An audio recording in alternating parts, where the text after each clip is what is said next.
if the election was stolen, it was stolen fair and square. And the analogy that I used for an American election, which is sort of intentionally left unsecured like this, is an analogy. I don't know this firsthand, so maybe I'm embroidering the analogy, but it's the analogy of water polo. So I don't know how much you know about water polo, but it's a sport. They throw balls into nets in the water. Yeah, I know that. Yeah. Right. But the thing about water polo, of course, it's a sport. It's not war. There's a referee.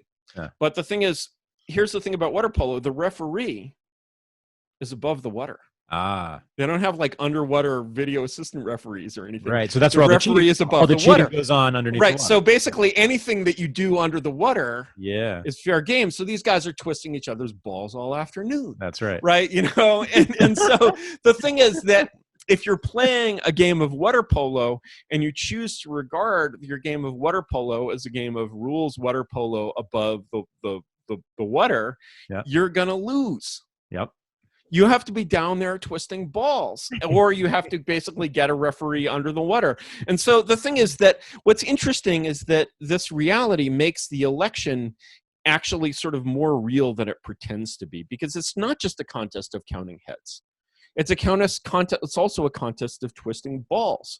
And the thing is, the whole premise of a democratic election is whoever can muster the most heads is going to be the one who's going to win in a civil war. So we should just let them rule instead of having the civil war. Right.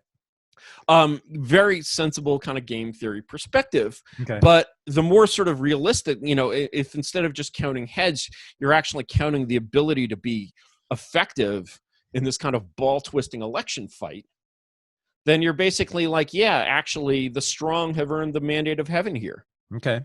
And what this election has shown is that Donald John Trump should not be president for another 4 years, because he easily could have ripped these guys' balls off, and he failed to do so. And you, his bosses, the American people, should hold him responsible for that.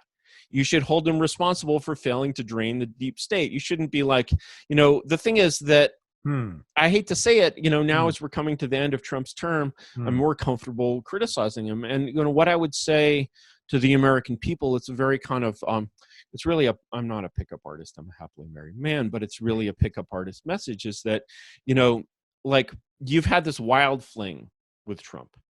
Okay. You're like this homely girl who has never been kissed. And you had this incredible 4-year affair. Or like you're this like ugly virgin dude who's never gotten laid. Exactly. Now you know what real politics is like. Now you know what it feels like to fuck. Okay. But you can bleep that if you want. But never. Now you feel what it knows like to fuck. But you know what? Basically, to say that you're a player would be going too far. And you've taken the first step toward becoming a player. Okay. But now, what you have to struggle with is not your previous problem, which was just abject virginity. Now you have to struggle with your new problem, which is one-itis. Not only do you have one-itis, you have one-itis for, if you'll pardon my sexism, this dumpy old bag who's like a 3. Okay. So you've actually gone from being like a virgin to being like this like beta orbiter cuck boyfriend kind of figure. Right. For like this guy who's just not very impressive. He comes across really well. His substance is very weak. He has many good instincts. His ability, you pick the only CEO in America who didn't know how to be a fucking CEO. Yeah, there's no discipline. He has no discipline. He has no discipline because he runs a marketing organization. He doesn't run a hotel. Right. He licenses a brand, right? And right. This is it. There's a great line where from Mark Twain where he's like, the only kind of man I can trust is a man who can keep a hotel. Right. If you can keep a hotel, you can do anything. And I believe like anyone who's run a hotel would probably make a better president. Real president than most of these fucks, right? And because you got to deal with problems. Isn't there like a Gordon Ramsay style show about fixing your bad hotel? I'd take Gordon Ramsay as president in a second, right? He'd basically go into the State Department and be like, He'd check out their walk-in freezer, right? Yeah, And be like, wow, here are these rebels you've been supporting for 30 years. Yeah. Are these rebels fresh? Are you serving them as fresh rebels?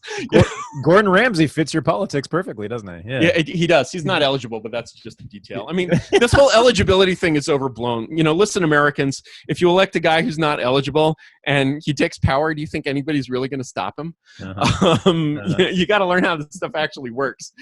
And you can elect anyone you want. Not only that, you can do it at any time. You don't even need to wait for an election. That's a little harder, but it's called people power. It's been mastered before.